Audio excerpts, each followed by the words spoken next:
Welcome to the Daily Dawg Podcast. This is episode 53, and this is Wednesday, December 3rd.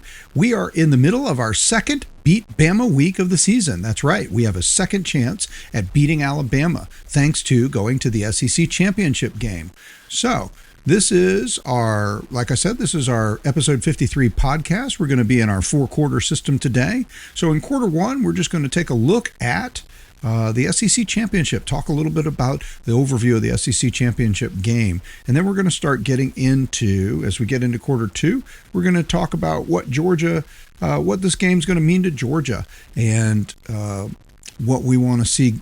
I mean, we know we want to win, but what is it going to mean? What's it going to do for us? What's the good and bad in being in it? There's a lot of discussion about that. In quarter three, we're going to get more into the comparisons, a little bit of the team. We're not going to do our full breakdown and predictions, but we're just going to overview a little bit about where these teams have been since they last met earlier in the season. We get to quarter four, we're going to take a bigger picture look at the playoffs. The playoff rankings were announced tonight. So you'll be seeing this podcast, or this podcast will be available on Wednesday, but it's Tuesday night. So you'll get a chance to, or we got a chance to take a look at the newest rankings, talk about what that means, what it's going to mean for Georgia going forward. All season long, we've been speculating. Are we a playoff team? Where are we going to be? Well, we've got a lot more answers on that now. So now we can kind of look at the field and talk about what do we want? We're at the penultimate rankings, right? So once the championship games are over this week, we'll get the final rankings, and we can start to really slot in and not just theorize, hey, what might happen if we got there? We can look at who's there, who's going to be there, who we think's going to be there, and what matchups and what do we want. So we're going to try and do that in quarter four. So maybe a little fuzzy in there as we work our way through those topics, but that's the big picture. Big picture, quarter one, let's take a look at the SEC championship in general, a little bit of the history of the game, a little bit of our history of the game. Quarter two, let's talk a little bit about what this specifically means to Georgia and what we think, a little bit of a preview of what we think might happen. We're going to break down the teams, a little bit more what they've been doing, what their stats look like, and how they've gotten here so far this season, especially between when we met, because it was back in week 4 when these two teams played, and now we're in week 15, or championship week. And then fourth quarter, again, we'll get into that big picture of the playoffs, SEC championship, and a few little topics I might want to opine on along the way. So we're going to jump in and get started there for quarter one. So let's get to it. First and foremost, this is the 34th SEC championship game. There's been 33 SEC championship games so far, and this will be Georgia's 13th time participating in this game, which will tie Florida. Florida has already been in this game 13 times. We'd been in it 12 times. So we will tie Florida. And also, one of the things I meant to point out in one of the earlier podcasts, but by getting to this 5th consecutive SEC championship game, Georgia also ties a record that Florida held for being the only team that had reached 5 consecutive SEC championship games. And they did that way back in the beginning of the history of the game. Back in the early days of the game, back when the game first started in 1992. I have to say I'm a little amazed actually to sit here and think about it. It's the 34th edition already of something that I remember being created out of thin air. The SEC was the first team ever, or the first conference ever, to engage in the championship game format. So we invented the championship game concept, and it's been a huge success for the SEC, and it's been a huge game each year to get the opportunity to see a champion crowned on the field. You might remember in the early days of the SEC, 1933 forward, when the conference formed, champions, well, first of all, teams didn't necessarily play that many conference games. I can remember some conference schedules where Georgia played 6 or 7 conference games in a season, and not everybody even played the same number of games. So sometimes if you go back and look in the annals of SEC history, you'll see where there's a SEC champion that was 5-0 and another SEC champion that was 6-0, and they were crowned co-champions. And so there was a lot of vague going on back then. And so the SEC championship game kind of brought a finality to it. I mean, there was a few seasons where there were 3 SEC co-champions, and one was not lesser than the other because they hadn't even necessarily all played if they had the same record. So so you look back in time and there's more SEC champions than there are actual years of the SEC. So that's because there's been multiple SEC champions for many years. And that was all eliminated in 1992 when the SEC championship game was formed. Of course, originally the SEC championship game was done by divisions. So Georgia was placed in the Eastern Division. And Auburn, Alabama, they were in the Western Division. Georgia was with Florida and Tennessee in the Eastern Division. LSU over in the Western Division. And so South Carolina, Vanderbilt with Georgia in the East, Kentucky. So Ole Miss, Mississippi State over in the West. You get the idea. So those teams, so it was an interesting. So you won your division, and then you got the chance to go and play in the SEC championship game. The downside of that was that sometimes the team that won the division, sometimes the divisions were kind of weak, and we saw this back when Georgia made its first ever SEC championship game 10 years after the game had been introduced in 2002. Georgia made, under Mark Richt, its first SEC championship game, won its first SEC championship in 20 years at that point when they won the game over Arkansas. And I believe, I didn't actually bring the score back up, but I was there at that game, and I do believe that the score was, I think it was 30-3 in that game. So, but I remember that Arkansas was not terribly competitive. I think they came into the game with a 9-3 record and ranked about 18th in the country, whereas Georgia was in the top 3, top 4, top 5. I know we finished that season in the top 3, but I'm not exactly sure where we were when we stepped into that game. But I think we were probably third or so. I think we were third when we came into that game. So it was a very unequal matchup. And that's the downside of what you got in the conference. I mean, in the division setup. Sometimes in the division setup, you got a really great matchup. You get maybe even 1 versus 2. We saw some epic matchups, and Georgia's been a part of those. This now will be the second most played edition of the SEC championship game, meaning the two teams in the game, Georgia and Alabama. This will be the 5th time that we have played Alabama in the SEC championship game. Georgia has also already played LSU 5 times in the SEC championship game. So those two matchups are the second most played, tied for the second most played matchups in the SEC championship game. The first most played matchup, this seemed to happen all the time in the first 10 years. It seemed like almost every game in the first 10 years of the SEC championship was Georgia versus Florida. And of course, Alabama versus Florida. And of course, Alabama was in a resurgent era. Gene Stallings had brought them back from wandering in the wilderness a little bit with occasional good seasons to a championship level run. And, and then, of course, at Florida, we had Steve Spurrier. And this was the sort of the peak Steve Spurrier era. And so, of course, he led the Gators to multiple SEC championships. So the good news for Georgia is we stack into our history, and I know that I bring up the history all the time, and I keep always trying to find the meaning or the idea behind it. Why is it so important to me? And I guess it's just another way in which we layer our fan experience, right? I mean, win or lose, for instance, we might lose this game. However, it'll still be another record that we've added to our history. When you look at the history books and you just enjoy the sort of being a part of Georgia football, and it's not just about this season. It's not just about each game, right? That's the great thing about something like Georgia football, which has been around for 120, 130 years, and it can be from generation to generation. I was the first member of my family to attend the University of Georgia. My family was not from this area originally. They moved in this area when I was a kid. So we didn't have family ties, but I've lived here most of my life. I've raised my kids. They now have the opportunity to go to the University of Georgia, build their own lore and history. And so, now we got second generation. And so, of course, you can be a second generation of a pro fan. I mean, same thing.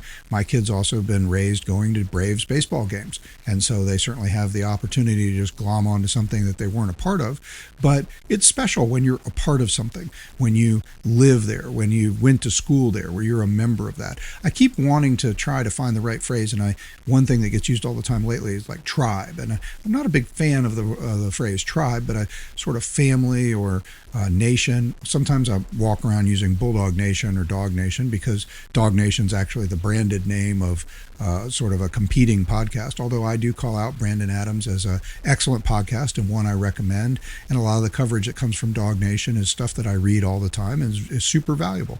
I appreciate that the AJC realized the need to have a whole special edition, not just of the sports page, but a whole special thing just called Dawg Nation to cover Georgia football. And I think that, or Georgia athletics in general, but primarily Georgia football. So, anyway, this is just part of the history, and it's part of something we get to glom onto, because, you may lose this game, but you can still say, hey, we made the SEC championship game for the 13th time. We tied Florida's record, or now we've been there the second most times. So when in the history of the SEC championship game, and we are only the second team ever to go to 5 straight SEC championship games. And on that context, let me say, talking about Kirby, and I'm sure you've heard this thrown out a lot, Kirby, of course, in his first year was just getting going, and Georgia did not have an elite record in 2016, but this will be now the 8th time in 10 seasons that Kirby Smart has led the Georgia Bulldogs to the SEC championship game. So just the COVID season, the 2020 COVID season, which was not Georgia's best season among the Kirby seasons that we've had, we went 8-2 that year, but didn't make the SEC championship game. Florida beat us in the game. We lost to Florida and Alabama in the regular season, and those two teams met in the SEC championship game. But it's still just quite a remarkable run to be 8 of 9 times in the SEC championship game. Watching this game get formed, wanting to be a part of the elite of the conference and the elite of college football in general as a Georgia fan, when this game was formed in 1992, it was painstaking to watch it go by 10 years and see Auburn and Tennessee and Alabama and Florida, especially Florida, Alabama, or Florida, Auburn, Tennessee, some of our most hated rivals playing in the game each year, and we're just sitting on the sidelines missing out. So, and I think it's also impressive. I was talking about the division era. It's impressive what Kirby's able to do now that we're moving past. This is our second year now where we've made the game outside of the division era. And like I was just referencing back, like Arkansas back in 2002, sometimes the way the conference aligns and the things work out, the team that makes it from one division or another is not necessarily all that good a team, or not one of the, maybe not even one of the 3 or 4 best teams in the conference, much less than the first or second best team. Well, now we pretty much are picking from the first and second best teams. Now, of course, this year we ended up with sort of a 4-way tie at the top. Texas A&M was 7-1, Georgia was 7-1, Alabama was 7-1, and Ole Miss was 7-1. So with no head-to-head matchups that settled the affair, you end up looking at we made the game as a result of looking at the cumulative record of our conference opponents. And our conference opponent record was much stronger than Texas A&M and Ole Miss. They were eliminated. Texas A&M's conference record of their opponents wasn't even 30%. I mean, it was less than a 300% winning percentage. So, and again, that's just an example how things worked out. Texas A&M played their SEC schedule, no fault to them. They went on the road and beat Notre Dame, who keeps getting a lot of love in all the polls and rankings. And so that was definitely an impressive win. But they managed to avoid playing Georgia, Alabama, Ole Miss, all the other top teams in the conference. In fact, they didn't play, I've heard it said, and I didn't verify this or double check it, but I've heard it said they didn't play any of the top 8 teams in the conference by record. So again, doesn't mean they're phony, doesn't mean they're not a good team. They are. Their strength of schedule overall, and a lot to be said about just playing the conference record. But they did have the advantage of not having to face all these other teams. And maybe that's part of what showed up. Doesn't mean they're definitely going to lose as soon as they play a better team. But Texas was probably the most challenging, or one of the most challenging games they played on the season. And when they played Texas on the road, they lost. And in some ways, it may even be, sometimes we think it does you a lot of good to play some tough games so that you have better preparation. So, another thing we're looking for as we head into this game, Georgia can win this game. It'll be their 16th SEC championship, which would just strengthens Georgia's lead on second place all time. Tennessee is in second place right now. Georgia has 15 SEC championships. Alabama has 30, and they're in first place. But Tennessee has 13. LSU has 12, and Florida and Auburn each have 8, and Ole Miss, actually, way back from the different eras, has 6 SEC championships. So if Georgia can win the game on Saturday, it'll be the 16th SEC championship. That'll give us a 3-game lead on Tennessee, and that'll give us sort of another little piece of history that we should be able to hold on to for a while. Tennessee would have to make and win 3 consecutive SEC championship games just to tie us from this point.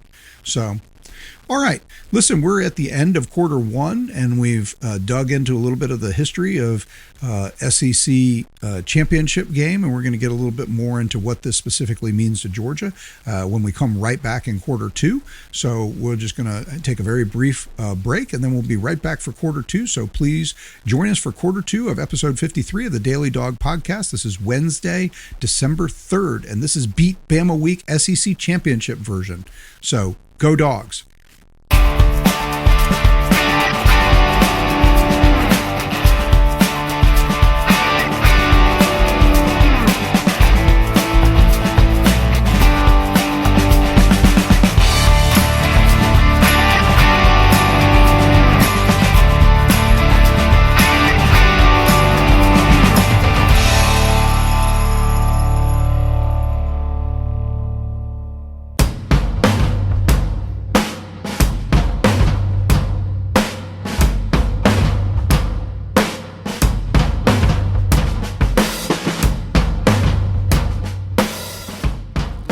Welcome back to the Daily Dawg. This is quarter two of episode 53 of the Daily Dawg podcast, Wednesday, December 3rd. We're in Beat Bama Week championship style, or second Beat Bama Week of the year. Unfortunately, the best we can do is go 1 for 1 in Beat Bama Weeks because we lost the first one. But we are looking for the comeback, and this is the best opportunity to right a wrong from last season. You don't have to wait till a further season or sometime in the future. We can turn around right now and correct the one mistake of the season that we had, losing the one game, and go ahead and beat Bama. And so here in the second quarter, we talked a little bit about championship game history, SEC championship game history, Georgia's history a little bit with it, and just a little perspective on the championship game. Now what we want to do is take a look at a little deeper, what does this game specifically mean to Georgia? What could it mean to Georgia? And what are we looking for from this game? I mean, obviously, we want to win. What would it mean if we win? We'd mean we're SEC champion. And like I said, we would be SEC champion for the 16th time, which would just lengthen our lead on second all-time in SEC championship history, as we currently have 15 championships versus Tennessee in third place with 13, and then LSU right behind them with 12. So it'd be nice to get just lengthen that lead a little bit. Like I said, if we were able to win this game, Tennessee would have to get in the game 3 years in a row and win it 3 years in a row just to tie us. So we'd have a pretty strong lock on second place. One thing I wanted to get in quarter one, I forgot to mention, I thought this was a good time to also reflect, by the way, on where the SEC championship game, or the media days. I had pulled up and just happened to look, or when I was looking up SEC championship game history, and I was reminded of what the SEC media at SEC media days back in the summer voted and they thought would happen this year. So it's just worth noting that the overwhelming majority of SEC media personalities thought that Texas was going to win the league this year. They got 96 votes as SEC champion for this 2025 season. Georgia was second with 44 votes, Alabama third, LSU fourth, South Carolina fifth, Florida, Vanderbilt, Auburn, Ole Miss, Tennessee. That's the order in which people got votes. So, in fact, the predicted order of finish in the SEC was Texas number 1, Georgia 2, Alabama 3, LSU 4, South Carolina 5, Florida 6, Ole Miss 7, Texas A&M 8, Tennessee 9, Oklahoma 10. You get the idea. We'll stop there. So, obviously, Georgia, Alabama finished 1-2 in the SEC race this year. Although Texas A&M and Ole Miss were tied, lost out on the tiebreakers. Texas was behind, and LSU was off the chart. South Carolina was off the chart. Florida was off the chart. So, and Oklahoma, which the media had picked as 10th, squeezes into just missing out and looking to be into a playoff position. So just a little reflection on what we get from the media.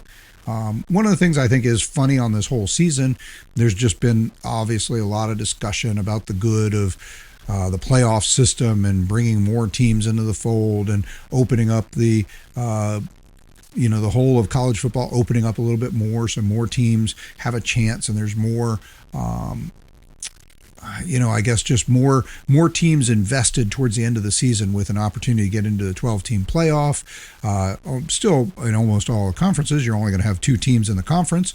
But again, you're not limited in the division anymore. You keep fighting to the end. It's possible, a lot of times when you had a team like, let's say Ole Miss was in the same division with us this year.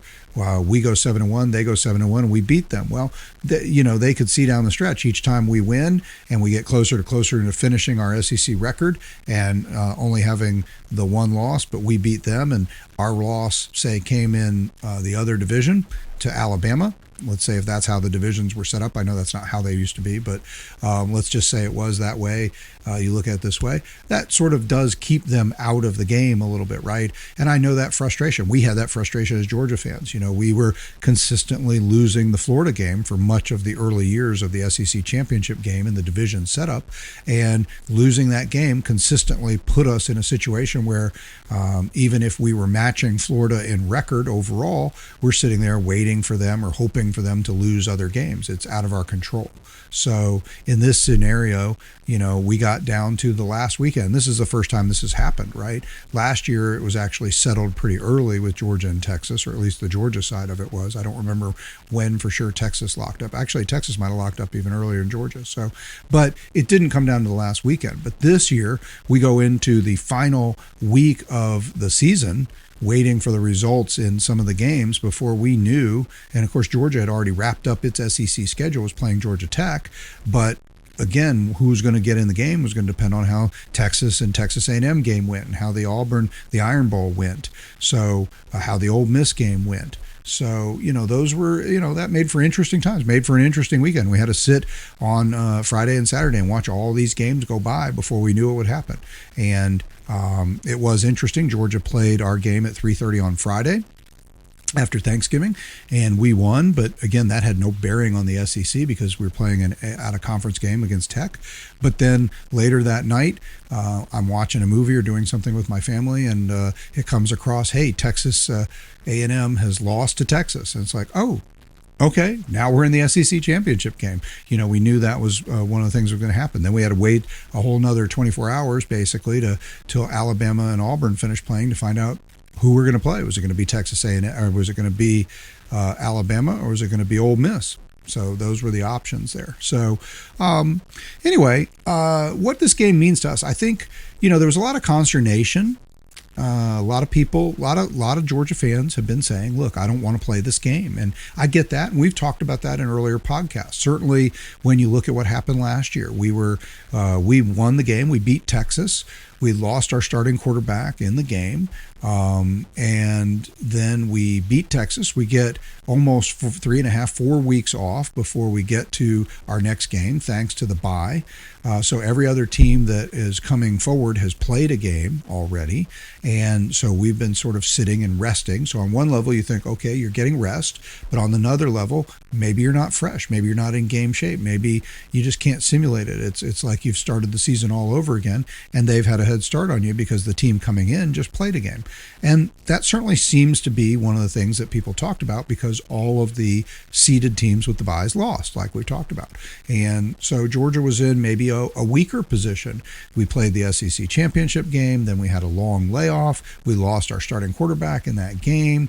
And then by the time we get to the playoff, we're just not in the best circumstance. So maybe this isn't what we want. And certainly this year, part of me I have to admit, when I found out that Texas A&M had lost, I was a little bit disappointed because mostly I just settled into the idea that we needed other people. I guess the thing is when we control our destiny, then I think we have a pretty good shot. And I count on our team, our coaching staff, and think, hey, they'll get this done. We didn't control our destiny. And so the idea that it was, I thought, well, maybe A&M will rise up and beat Texas. I know that they were the better team on paper coming in, and Texas hadn't had as good a season, but of course, A&M hasn't beaten Texas in forever. And that trend continued. And, Auburn just almost had a shot at Alabama, wasn't able to pull it off. So, we could have had a couple different things. And in that scenario, I definitely wouldn't want to play Ole Miss for our, and I'm sure Alabama feels this way about playing us. For us, playing Ole Miss would have been very little value. We'd already beaten Ole Miss. We already got all the value we're going to get out of that. Beating them a second time wouldn't help us that much. So in this case, for us, this is a big value. Our only loss of the year is to Alabama, and this Alabama thing has become a big monkey on our back, right? We have lost 10 of the last 11 to Alabama.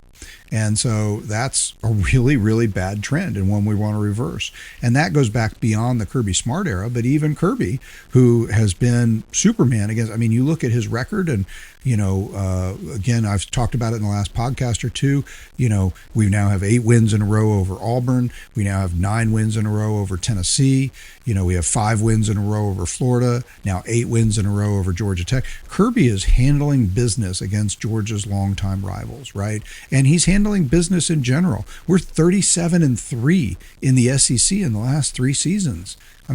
That's a stat. Again, this isn't just like, we went 6-2 and won some tiebreakers and got into the SEC championship game. You got 3 losses total in the last, 3 years of SEC play. It's just a dominant run. Or actually, that maybe is beyond now that I think about it. I added that up, but I think that goes back to the 2021 season. That's more than 3 years of play. Of course it is, because we only play 8 conference games a year, so it has to be more than that. So anyway, but Kirby so far is only 1-7 against Alabama. So now the one was huge. It was big, okay, and it was for all the marbles. It was the national championship, and it was this setup too, right? It was the comeback game, right? It was the next. We lost to Alabama in the SEC championship game that year, but both of us made the playoff. We end up in the championship game, and this time we won the big one. And again, kind of created this opportunity where for the first time you really start to see the SEC championship and the SEC championship game diminished because even of the 4-team playoff, right? Because sure, we would have loved to win the SEC championship that year, but I think all of us feel like we got the better end of that trade. If that was the way it was going to go, hey, you're in the SEC championship game, you can take the win against Alabama and you may or may not have a chance to win the national championship, or you can lose against Alabama in the SEC championship and you will win the national championship. Everybody, I think we all desperate for the national championship for that first time in 41 years. I think we all would have got behind that trade, right? But immediately it just shows you that the playoff and the national championship drive is de-emphasizing the traditional nature of the college football schedule, conference and conference championships.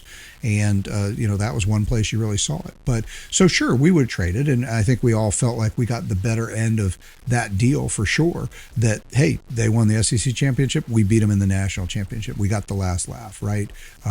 Over here, if you're on the video podcast, you can see right here by this lamp, that's the picture of Keely Ringo completing his run into the end zone and for the touchdown that just, the game was already probably settled, but that just made it more fun and beyond reason. So a great moment, and one I enjoy looking at that picture all the time and thinking about that moment and how much just utter joy it brought to my life after all the years of waiting for a championship. So 1-7 so far for Kirby, right? So, and so this sets up like the last time we lost the regular season matchup. And this is also very similar to the last time that we had a rematch as well. We lost the regular season matchup in the 2017 season to Auburn when we were ranked number 1. And, that was one of the first times we had ascended to number 1. So it was a big deal. You didn't know at that point that Georgia was going to be number 1, each of the next several seasons and win 2 national championships. You just saw us ascending at that moment and you said, wow, we're number 1. We get to number 1, boom, we go to Auburn and they beat us, right? And so that was just horrible. But then Auburn gets into because they then also went on to beat Alabama, who ascended to number one after us. They beat Alabama. Auburn gets back into the SEC championship game. And in the rematch, despite the fact they beat us like a drum in the first game, we turn around and beat them like a drum in the second game. So far these rematch games, historically, in the last 10 years in the Kirby Smart era, have gone Georgia's way. So that's a little something to hang our hat on, and hopefully it is. But even if we win this game, it'll just be 2 out of 12, right? And these games have been really interesting. Of the Kirby Smart games, so again, so we've lost 10 out of 11. So this will be the 12th game since 2008. But if we narrow it down to the 2016-17 seasons going forward, when Kirby started, again, Kirby is 1-7, so this will be his 9th opportunity against Alabama. 3 of these games have been regular season. This will be the 5th one for the SEC championship game, and 2 of them were for the national championship, and we went 1-1 in those. But so far we're 0-4 in the previous SEC championship matchups. So we need this in the program. We need to of course, we just need to get the monkey off our back in beating Alabama. We need to win an SEC championship in the SEC championship game over Alabama. Kirby needs to take a step forward. Even with this win, he'd only be 2-7 against Alabama. But it'd be 2 big ones, one for an SEC championship and one for a national championship. So that's a pretty good record. It would move us, if you look at the last, this would be, if you go all the way back to when we won 3 in a row against Alabama back in 2002, 2003, and then 2007, before we started this streak of losing 10 of 11, which started in 2008 loss in the home game in 2008. If we win this one, then we'd be 5-10 in the last 15 against Alabama. There's just no way to sugarcoat it. That's not great. But I think the other thing that would be huge here with winning this game is what it'll do for where we go from here in the season, what this would mean to this team going forward. Obviously, it's getting the Alabama monkey off the back, but we're going to go ahead and take our break here. We're at the end of quarter 2, so technically halftime of episode 53 of the Daily Dawg. This will just be the short break, and then we'll bounce right back, and we'll pick this discussion up in quarter 3, where we'll talk about what will this game do if we can win this game, and where does it put us beyond just the numbers we've talked about so far. And then also we're going to start in quarter 3 getting into our team comparisons a little bit and talk about what we think is coming on with these teams, or how these teams are coming together as they come to this game since having played in week 4. So come right back. We'll be back in just a moment for quarter 3 of the Daily Dawg, episode 53, Wednesday, December 3rd. This is Beat Bama Week Championship version. So go Dogs.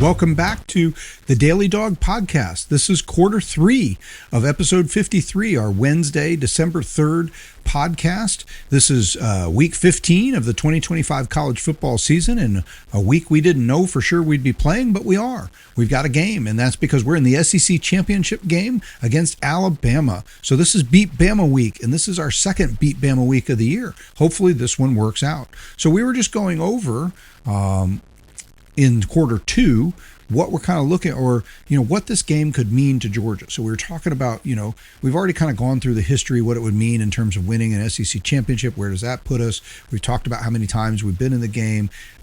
We talked about where Kirby is, even, that while the losses to Alabama extend beyond Kirby's era, the Kirby era, which has been fantastic in every other aspect, has only lacking in one way at all. And anything you could at all point to that's basically less than the greatest you can imagine, and that's that even Kirby is only 1-7 so far against Alabama. So even if he wins this game, he could move to 2-7. He would, however, have The two wins would have been epic wins. They would have been for a national championship in 2021, and they would have been for the SEC championship this year. And while we have beaten Bama, we're 1-1 in national championship games against Alabama. So far, we're 0-4 in the Kirby Smart era against, or in any era really, against Alabama in SEC championship games. I mentioned our record in SEC championship games, that this will be our 13th SEC championship game, tying Florida. We've also tied Florida for being the only team in SEC championship game history to go to 5 SEC championship games in a row, and this is 8 of the last 9 games played that Georgia has been a participant under, and that's under Kirby Smart. Only missing out, Kirby so far having only missed in his first season, which was an 8-5 season as he was getting going, and then in the COVID era season where we went 8-2, and our 2 losses being to Alabama and Florida, who were the SEC championship game participants that year. So, but we're talking a little bit more. So that's all sort of the numbers and the raw numbers. What would this game mean, or what do I think it would mean? Where do I think it is? Well, first and foremost, I think we all feel, I'm sure the players, I'm sure the coaches, and I know as fans, I think we all feel that we need to get this monkey off our back, the Alabama monkey. I heard somebody refer to it, I think maybe it was Brandon Adams on his podcast, the silverback. But it's a huge, it's the elephant that's not in the room, but it's on our back, on top of the elephant, or on top of the monkey, whatever. I'm not doing a good job with my analogies there, but you get the idea. This thing has just been weighing on us, and this would be an amazing and excellent opportunity to take advantage of it, right? While you're not turning around the whole series. Like I said, the best in quarter 2, I think I mentioned the best framework I could put on this is if you go all the way back to 2003. We had a 3-game win streak against Alabama in our 2002, 2003, and 2007 seasons. So there's a couple seasons, obviously, we didn't play in there. And so we played back-to-back in 2002 and 2003, and then we played a home and away in 2007 and 2008. And we lost the home game in 2008, and that was a very embarrassing game. That was a blackout game that ended Georgia's tradition of getting hyped and fired up about wearing the black jerseys, because that game was such an ugly beatdown and went so poorly. So, and that's in a season, where we had started the season as a preseason number 1, and then had already fallen to number 3 by the time we played Alabama in the first quarter or so of the season, because we had already performed we'd won, but performed poorly. So we're still undefeated, and game day came to town and all that stuff. And it was just embarrassing. We got our butts kicked, and that's really continued. That was the beginning of this slide against Alabama. So obviously that precedes Kirby Smart. But that was a tough era, and or it's been a tough era so far. So obviously, what I guess I was going to say is, if you take those 3 wins in a row and you put them with our 1 win in the SEC or the national championship game in Indianapolis for the 2022 championship, and then if we could win this time, now you could say, well, we've won 5 of the last 10, and that's the best spin you could put on it. So, but this one would be huge, right? Because it'd be finally winning an SEC championship game. It'd be finally beating Alabama directly for an SEC championship.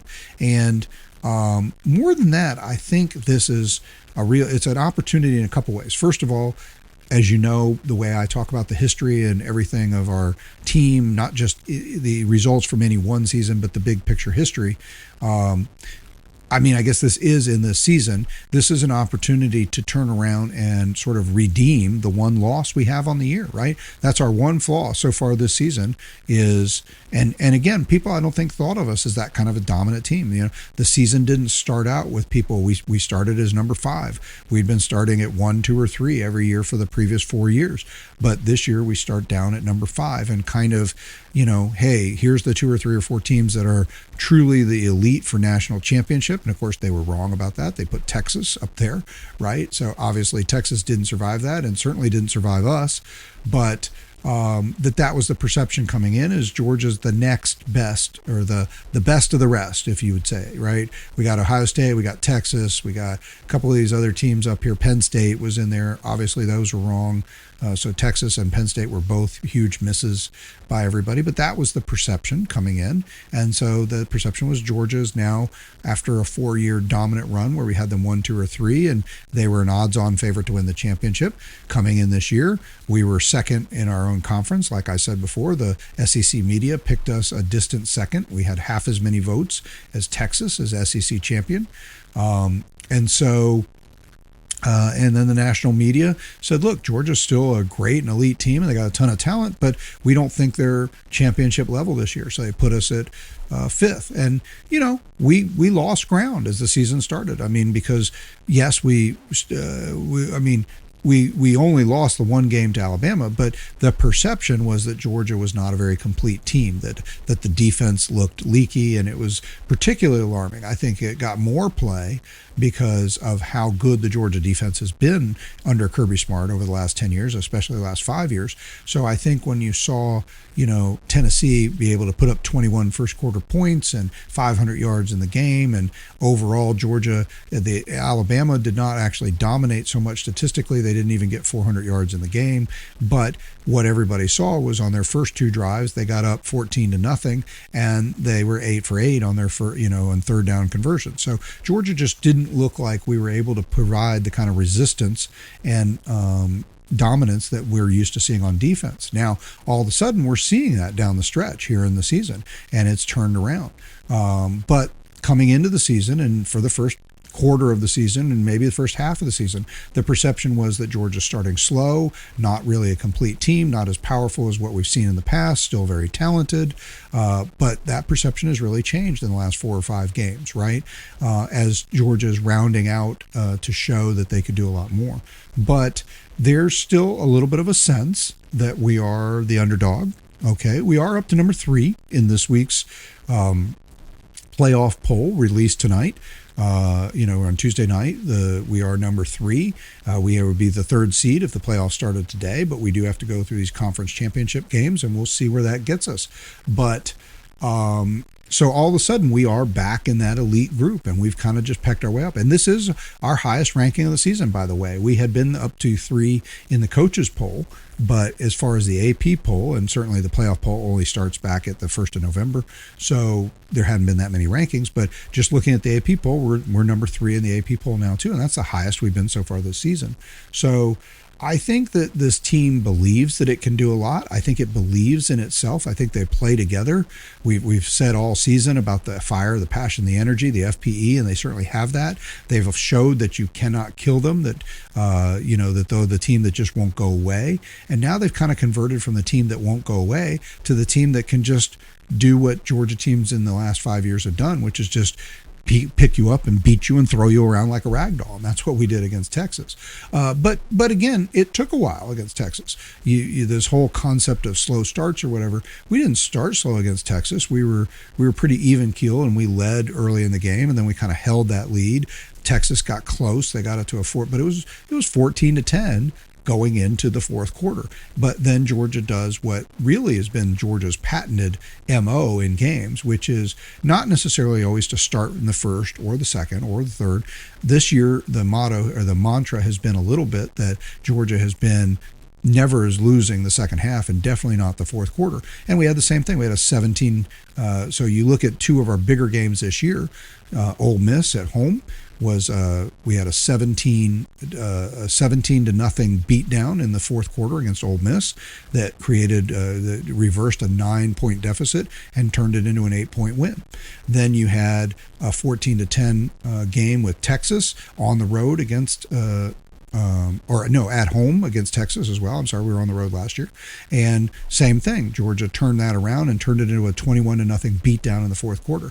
So the idea that Kirby and the team has put out there that nobody beats us in the 4th quarter, we're definitely seeing that. The conditioning, the fire, passion, energy, all that's come together. But also another trait that's been true of Kirby Smart teams, especially these last 5 years, is that there seems to be, in the biggest games, in the best moments, and when Georgia has really just created that wow moment. It's been usually just an onslaught like that, whether it's in the second quarter. You think back one or two of the Florida games, in those last 5 games that we've won in a row. There's been one or two of those. I remember the one, I don't remember which year it was. I talked about this earlier in the season, but the one where I think we were up 7-3, and then in the final 2 minutes of the quarter, I think we scored 3 touchdowns or 2 touchdowns and a field goal, and we ended up like 28-3 at the half or 24-3. I mean, just in a span of 2 minutes at the end of the half, we scored. Nakobe Dean intercepted a pass and ran it back for a touchdown. We created a fumble against their quarterback. The guy who went, I can't think of his name all of a sudden, I apologize, but he went, as a top draft pick, despite the fact that he never was able to win any big games in college.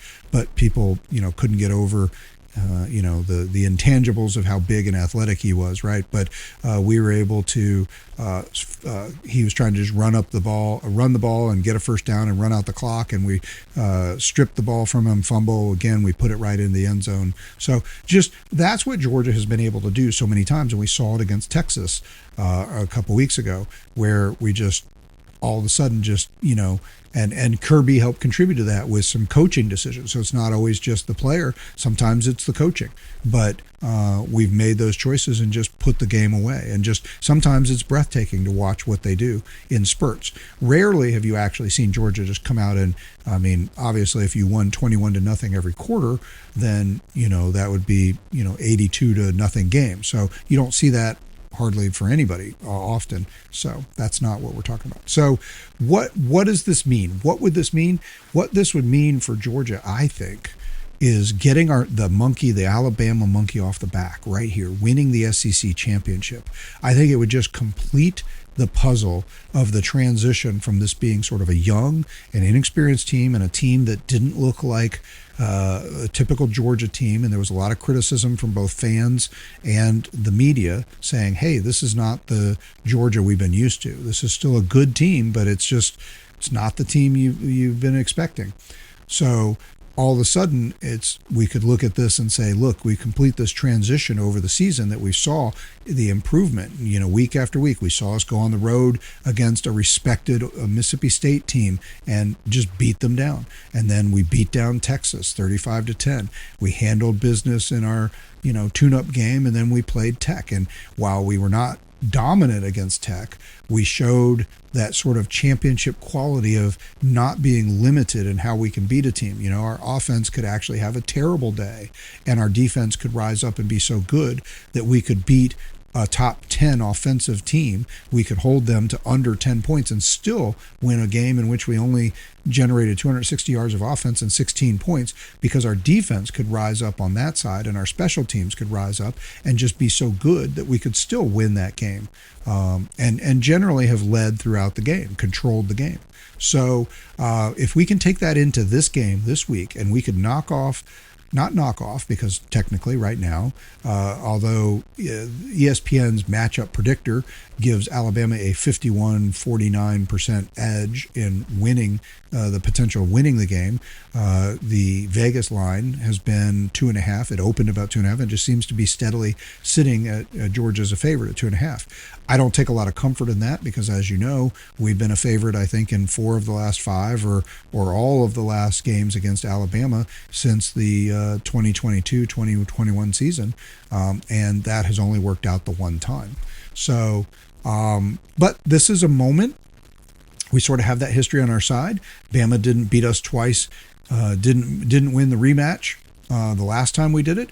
Auburn, the last time we lost a regular season game and then came back and played for a championship, SEC championship, Auburn couldn't win that, so we have some precedent to that. And I think that this win, if we can get this win, whatever kind of win it is, I don't think it has to be an emphatic win. I just think it has to be a win. We just have to get past Alabama, claim the SEC championship over Alabama, watch them lose on the field and us win, and the confetti comes down. And I think if we do that, that completes this transition of this team growing into the kind of Georgia championship team we've come to expect, and sort of taking the only question mark out there, like, hey, could they beat Bama? Well, yeah, we could beat Bama. And I think if they have the springboard to go into the playoffs with the knowledge that, yes, we can beat Bama. We can beat anybody. We can't kill us. We can come back. Even if we're down, we can come back. Doesn't matter how big the deficit. It doesn't matter who we're playing. Even Alabama, we can win. I think that would be a tremendous springboard, and it would really sort of set up the idea for me that I would really be fired up that, hey, this isn't just a chance. Like, this is a championship team. Now, there's other teams out there, and we'll talk about the matchups, and we'll start getting into that too. But right now, it's really about focus on beat Bama, right? So that's where we are. Listen, we're a little over time in quarter three, so we're going to come back and talk a little bit more about that perspective of what else is going on in the playoff and where we are, our seeding, what we want. I talked about getting into some comparisons of the teams, but we're running a little short on that time, and we are going to do a full breakdown, stats breakdown of the teams as we round our way towards maybe a Thursday, but definitely a Friday podcast that will have our predictions and our breakdowns and go through the matchups and everything and where they are. So, but if we can get to some of that matchup and just do a little preview of it, we'll do it here in the fourth quarter. But we got a little bit more to talk about the SEC championship game and the playoff and what we're looking at and what's going to happen here. But that's my take for now. Is I'm kind of, the more I've been thinking about this, the more I realize the opportunity not just to beat Bama and sort of avenge the loss from this season, not just to beat Bama and get the monkey off our back that we can't beat Bama lately, but just the way it's a perfect setup to springboard us into the championship run where this team would have all the confidence in the world that it's really done everything, and maybe even something that other great Georgia teams before it have not been able to do recently. So I think it is actually a good setup, and I think we should be excited, and I think this is a tremendous opportunity, and the more I think about it, the more excited I'm getting, and I hope you join me with that. So we're going to take a quick break. We'll be back for quarter four. Until that short break is over, go Dogs.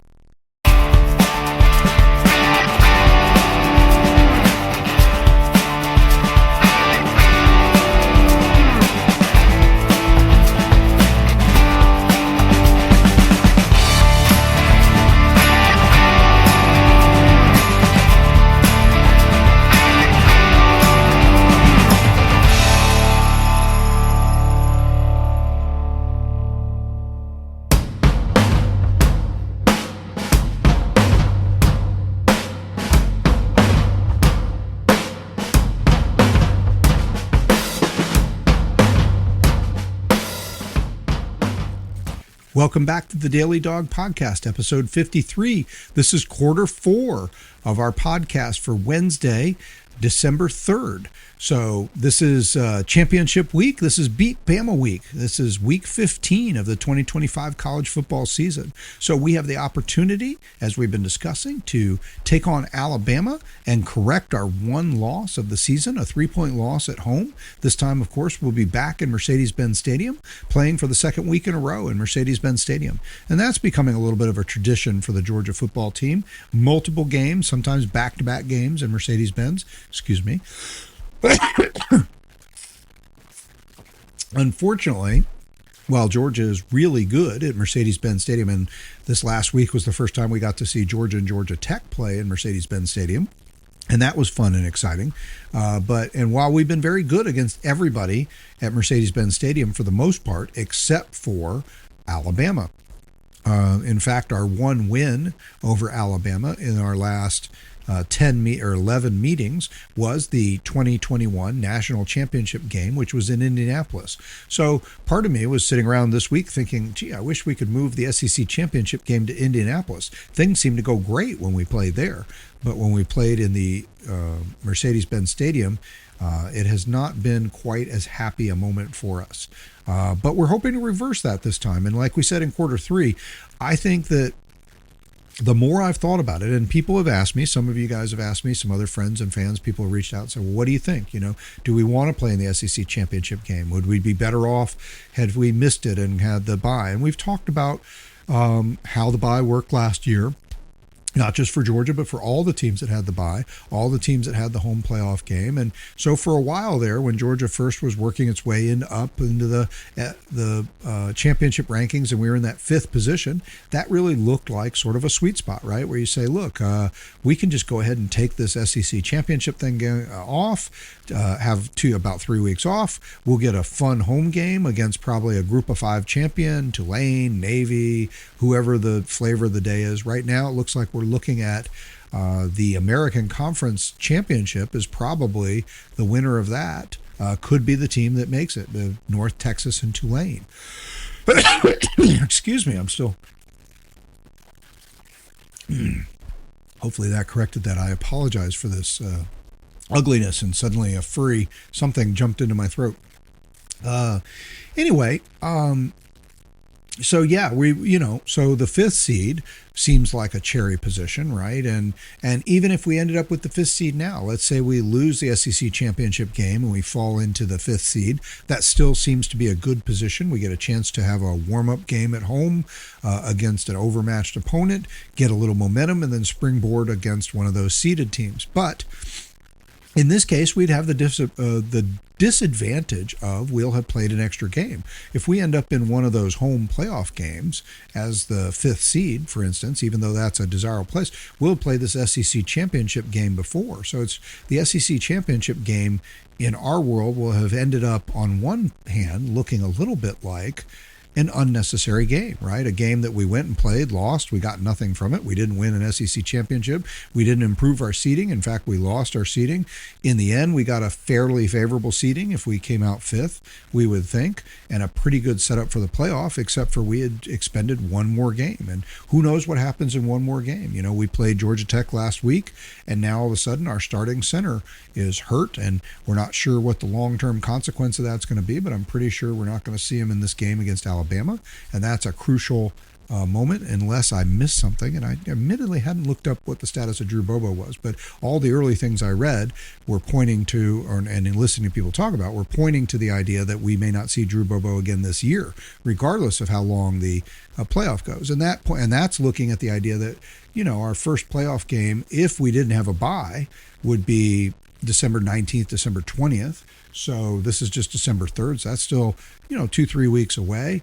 And if we end up with one of the top 4 seeds in a bye, then we're not going to play until December 29th December 30th or January 1st, I think, somewhere in there. Those are the timing for the New Year's Day games would be when the top 4 seeded teams will be in action. So, that would give us almost 30 days from now. So the idea that Bobo is being talked about as possibly out for the season when the next or the most critical game coming up could be 30 days away, a little disappointing. I'm hoping that whatever it is, he could be back in time.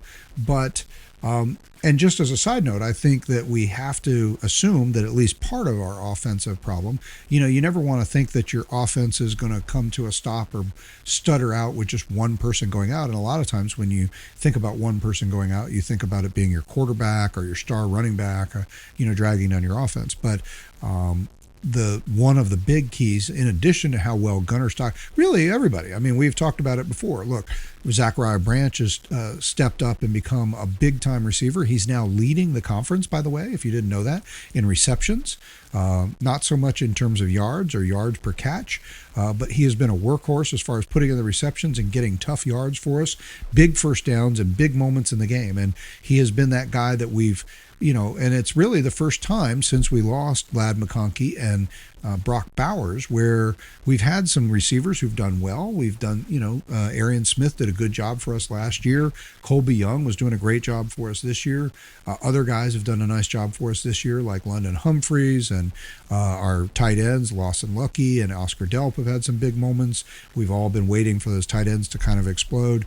We've seen some wide receivers step up over the last 2 years and have some good moments, but hasn't really been a player since Ladd McConkey and Brock Bowers left on the receiving side, where you felt like whenever we have to have a play, whenever a big moment must happen, who's that guy? where's Zachariah Branch? That's what you think now. And so often that's what's happened. He had the lone touchdown in the game. And again, it wasn't just like, oh, he ran in the end zone and Gunner hit him. Gunner hit him short of the end zone. He has to make a guy miss to avoid being tackled well short of the end zone. He makes that guy miss, makes him look foolish, and then he trots into the end zone. So he has a huge, 23, 24-yard catch late in the first half that helps us get out of our own side of the field. Late in the second half, I'm sorry. So he had big plays in this game, and he's had big, memorable plays throughout the season. So, this is one of the ways our offense has emerged. Obviously, Nate Frazier's had big plays and been dominant. Chauncey Bowens has also had big plays when healthy. The tight ends, as I mentioned, have had big plays. But the other big feature of what's really come together is our offense has looked stronger, Gunner has looked better, and the whole thing has come together as our offensive line has come together. And what we see now is we knew we had a bunch of young guys, but were they talented? Georgia has had a lot of talent on the offensive line going back to the beginning of the Kirby Smart era. Sam Pittman, when he was still at Georgia, began that process of bringing in top level, 5-star recruits that we'd not seen before, high 4-stars and 5-star recruits on the offensive line. And maybe in history, Georgia had one of those, like when we had a Stinchcomb on the line, when we had two of them, but not necessarily at the same time.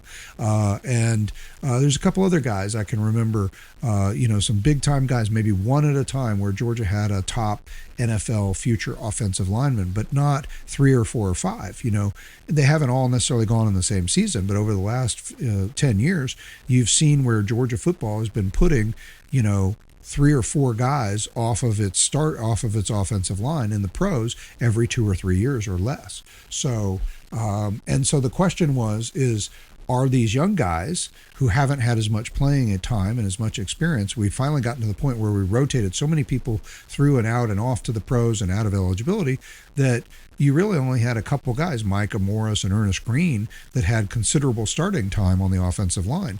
But you saw a lot of guys like Bo Hewley and Gaston, guys like that who were stepping up and say these guys could be really good.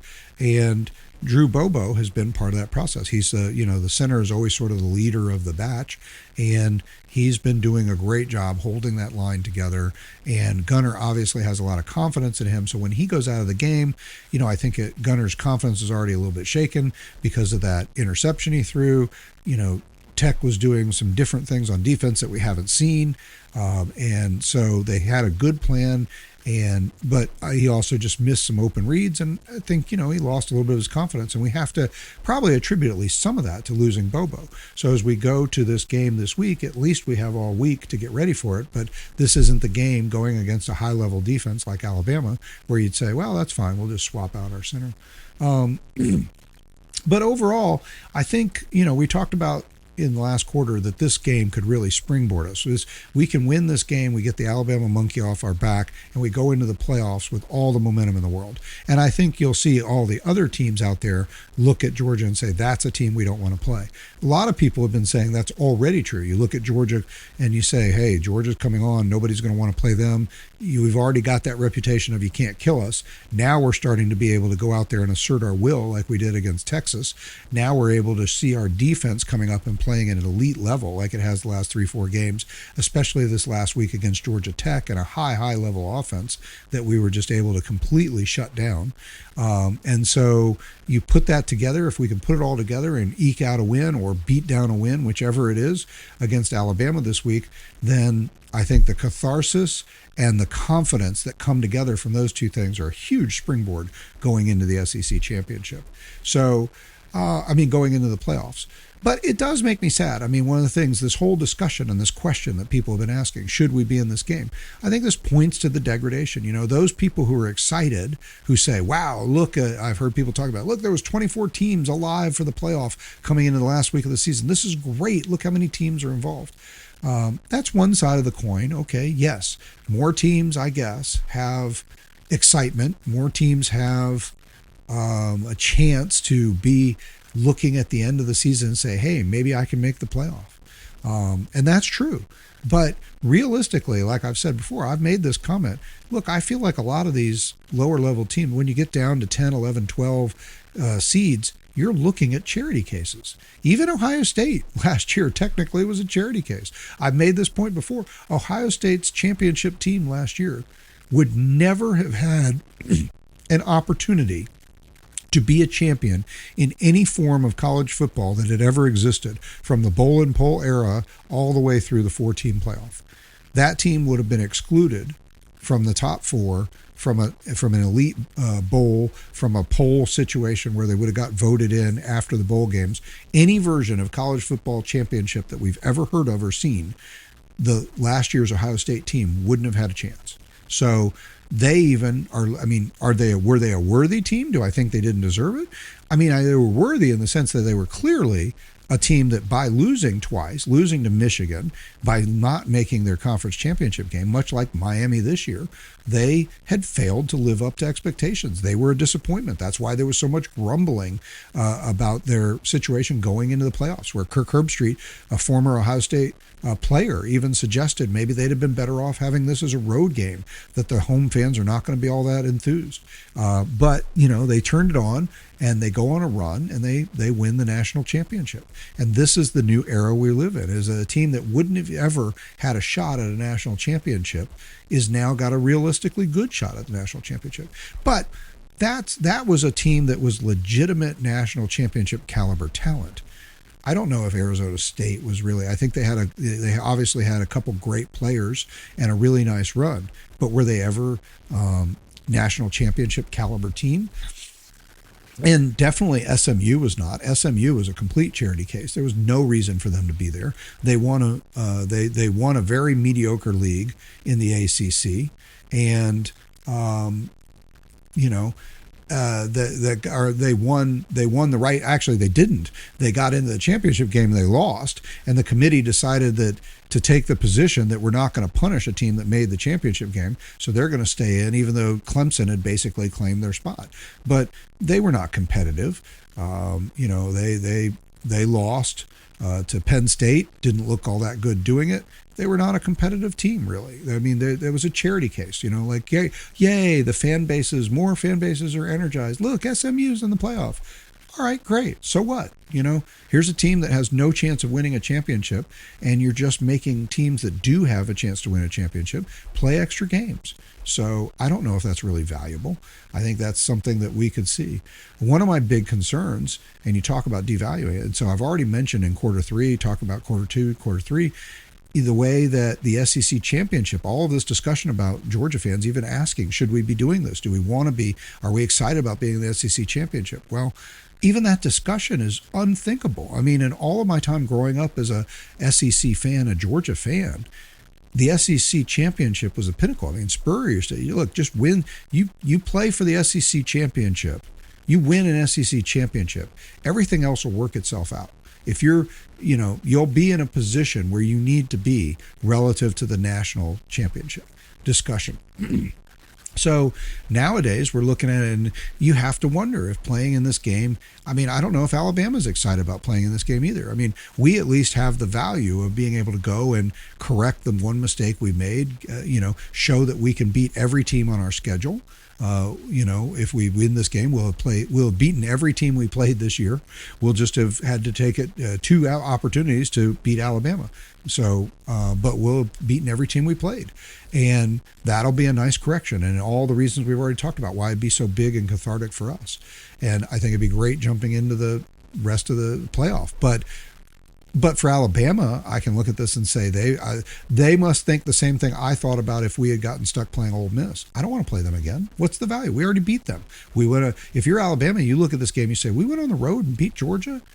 They're number 3 in the country. We already beat them. What do we gain by beating them again? Yes, we're going to get to have an SEC championship trophy if you win that. And they may or may not get a seed. And so here's what's funny. So the playoff rankings come out this night or Tuesday night, and Alabama has moved up over Notre Dame from 10 to 9. And there's all kinds of things. I'm not going to spend a lot of time on that.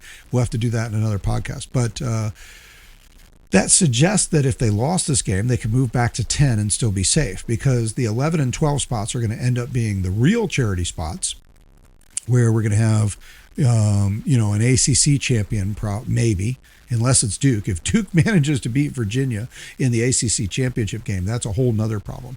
And most people haven't realized, but it's been coming out lately because of Duke being in the game, that it's not automatic that the conferences it's just that the ACC gets a bid. It's that the top 5 conference champions get a bid. So in other words, if Duke wins and they're not even ranked in the top 25 because they're only 7-5 coming into this game and they're not in the top 25, they could actually be left out of the playoffs. So I'm not going to get into all the details of that, but long story short is seeds 11 and 12, assuredly the way it's set up now, because neither spot currently is held by a team in the top 12. That means that seeds 11 and 12 are going to be bumped out of there. So, and that's, I guess, what Miami and BYU right now. So BYU has a chance to play Texas Tech, who's in the 4 seed. We're in the 3 seed. Ohio State and Indiana in the 1 seed. Now, a big question will be, are Indiana and Ohio State going to hold on to buys, even if one of them's going to lose. They're playing in their conference championship game.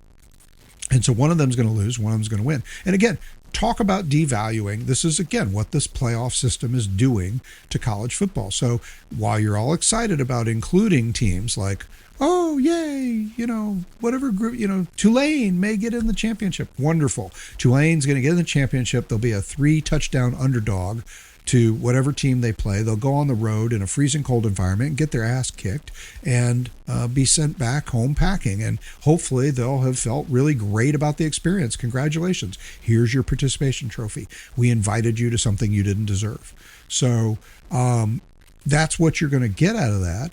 And now I'm not all that worried about BYU or Miami because again, I don't think these teams that are down here around the 9, 10, 11, 12 spot, most of them, most years are really not worthy. They're not likely to beat the teams. I mean, you look at the top teams, there's a huge separation right now between what Ohio State and Indiana and Georgia have done. Okay, but Ohio State and Indiana are way above the pack in terms of how they've played against all competition. Then you have Georgia, which has really set itself apart, I think, and become rounded into that championship team we're talking about. Texas Tech may be there, but we really don't know for sure. They haven't played anybody out of conference yet. Their conference is just pretty good. Okay. It's, so better than the ACC. I'll give them that. But, and we're in their championship game. We're not going to get to see something very much of a proving ground either, because it's a rematch of a game we already saw Texas Tech win 29-7, I think, or something like that was the score. So we're just getting a rematch of a game we already saw Texas Tech win handily. So again, here's what the modern situation is done, though. You have a 1 versus 2 matchup this week in the Big Ten championship. Indiana in the game for the first time ever. Indiana going for a conference championship, I think, for the first time since the 60s. Okay, and it really doesn't matter in the big picture. Like, neither of these teams. I mean, I'm sure Indiana will be thrilled to win a Big Ten championship, having not had a championship of any kind, if they can beat Ohio State since the 60s. That being said, even Indiana, lowly Indiana, at this point, having been undefeated all season, dominating the teams they played and being number 2 in the country, I'm sure Indiana has their sights focused on the playoff and the national championship. And so this game against, if both of them are still going to end up with a bye, the game was meaningless, really. 1 versus 2, maybe, okay. Let's say Ohio State wins and Indiana loses by a field goal. There's a pretty good chance Ohio State stays number 1, Indiana falls to number 3, Georgia moves up to number 2, and if Texas Tech beats BYU, they'll stay number 4. So again, games really didn't mean anything. Texas Tech goes and wins against BYU again, still seeded 4th. Ohio, number 1 versus 2 matchup for the Big 12 or for the Big Ten championship. Who cares? Winner, loser, they're both going on to the playoff. They're both going to get a bye. Okay. Didn't gain anything out of that, did we? So we did. At least we finally got to see the 2 teams actually play somebody. I guess that's what we got out of that. And then, Georgia, if we win, we're already a 3rd seed. If we win, maybe we move up to a 2 seed instead of whichever of those 2 teams loses. But that doesn't change that much. It's still on the same side of the bracket. So, okay, as the 2 seed, we'd be eligible to play the winner of the 7-10 matchup instead of the 6-11 matchup. Well, if that 11 team wins, it'd been an easier game. I mean, I don't know. Right now, the 6-11 matchup would be Ole Miss versus whichever team gets, either the ACC team or the Group of 5 champion. So let's say that's the ACC team. So let's just say Virginia wins. They'll get that 11 seed in the place it is right now. So the 6 seed. So right now we're a 3 seed. So that means we would play the winner of the Ole Miss Virginia matchup in the scenario I just said. Ole Miss probably wins that game. I mean, Virginia's been good enough this year. Haven't played enough outside their conference for us to know, but they've been good enough to say, hey, they might have a chance. Either way, we Ole Miss could be a tough matchup again, but we should be the better team. So we'll see. If we moved up to the 2 seed, then it would be the 7-10 matchup, which right now is Texas A&M and Notre Dame. So that's a rematch. Here's another thing the playoff is giving us, and here's my other big gripe. And I'm going to have to wrap it up because we're way over our 15 minutes in the quarter, but I reserve the right to go into overtime in quarter 4, and we're going into overtime a little bit here. But Texas A&M and Ole Miss, and Notre Dame, that's a rematch. And here's what I'm really afraid of. Here's what I really don't want is if Alabama doesn't. So there's 2 things could happen. Some people are wondering if Alabama loses to Georgia, could they actually be bounced out of the playoff? Because then they would have 3 losses. Now, Clemson had 3 losses last year, but they earned the automatic bid, so it wasn't a choice. They won the game and they got the automatic bid. So. But we haven't seen a team just sort of be selected with a 3 loss. So Alabama would have to be selected if they lost to Georgia and had 3 losses. They're at 9 right now. So the fact that they moved up 1 spot makes me think that they could move back down 1 spot if they lost and still be in that 10 slot and still get the thing. So they would slide down into the 10 slot. So here's the negative. Let's say we win the game. We move up to the 2 slot. Let's say the loser of the Big Ten championship falls behind us to the 3. We move up to the 2 slot, and Alabama gets bumped down to the 10 slot, but, so they lose 1 position for losing, but they're still in the playoff. Well, guess what? Now we're slated to play them if they win their playoff game. We'll have the bye, so they'll have another game. But literally, for us, we could end up with back-to-back games against Alabama, and it could be the 3rd Alabama game of the year. So that's what this playoff system is giving us. I mean, you talk about devaluing the regular season, and everybody keeps trying to tell, when you see how much excitement there is when so-and-so plays so-and-so, how can you say the regular season is being devalued? Just because it's a great game and everybody's excited about it doesn't mean it's not being devalued.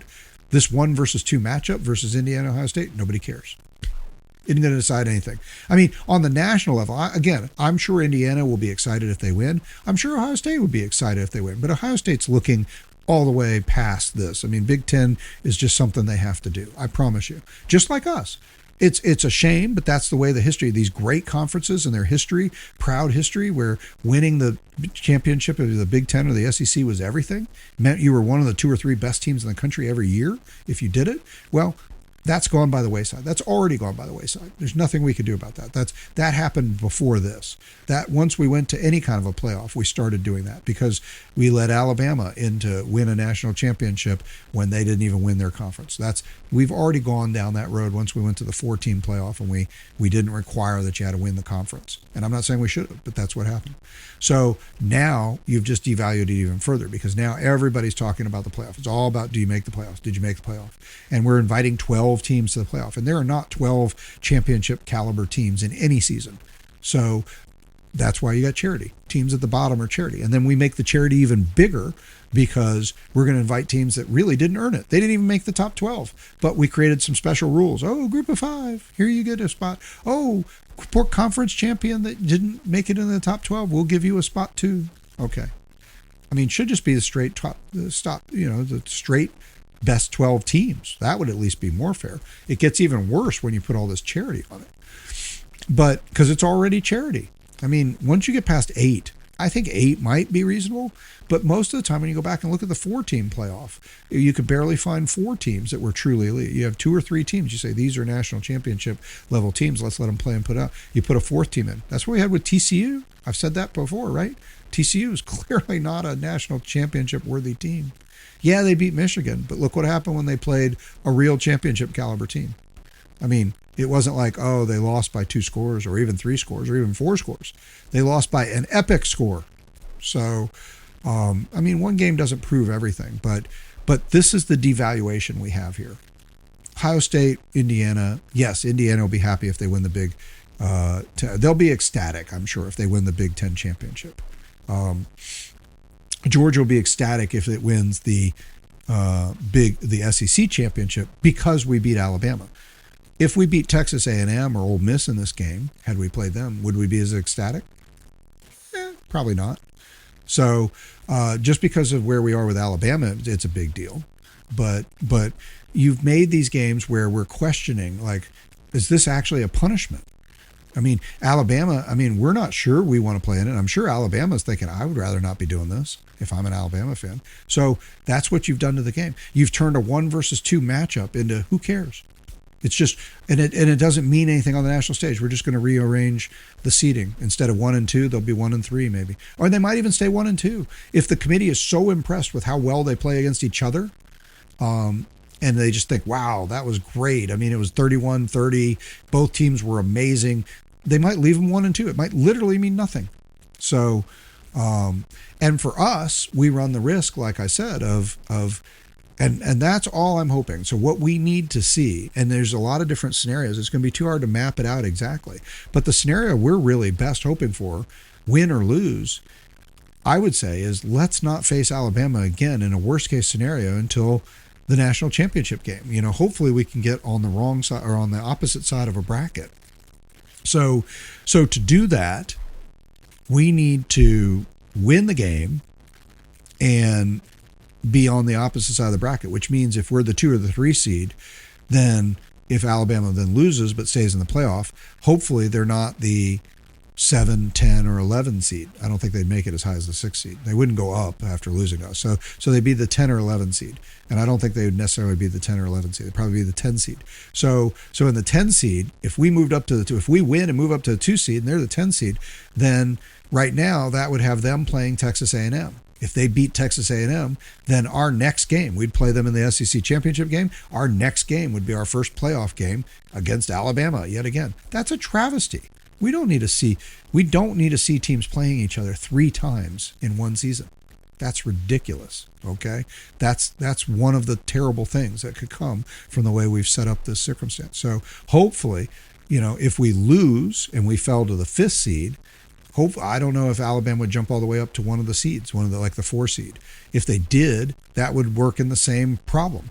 Then we would have a game. So we would maybe say, let's say Tulane wins the game in the American Conference. So we play Tulane at home and beat them by 25 points and then go on to play the number 4 seed. Well, in that scenario, if Alabama beat us and they move up into the top seed, they'd probably be the 4 seed. So if we were the 5 seed, then again, we would get what we wanted, a home playoff game at home as the 5 seed against the easiest team to play.